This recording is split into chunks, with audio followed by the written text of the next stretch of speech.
এটা হলো চাইনিজ একটা ফল, এটা বড়ই না, টক টক মিষ্টি মিষ্টি, এটা বড়ই না ওটা।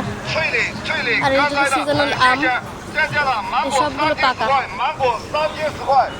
এখানে হলো বিড়াল বিক্রি করতেছে।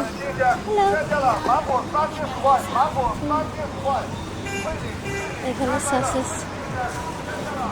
এটা হলো মোমো বানানোর শীট, হাঁসের ডিম। আর এটা হলো যে কালো কালো যে মানে নীল যে ডিমটা, এটা হলো কালো মুরগির ডিম। আর এটা হলো যে কালো কালো অনেক দিন রাখা ডিম যেটা, সেটা এটা অনেক গন্ধ, এটা চাইনিজটা পছন্দ করে। আর এটা হলো আমরা একটা কিনলাম, এটা হলো সয়াবিন দিয়ে তৈরি করা নুডলস। হ্যাঁ হ্যাঁ,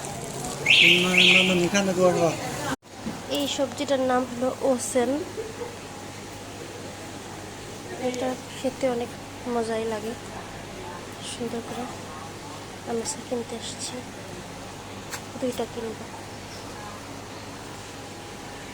এটা হলো কিমচি বানানোর পাতাকপি, কিমচি ক্যাবেজ।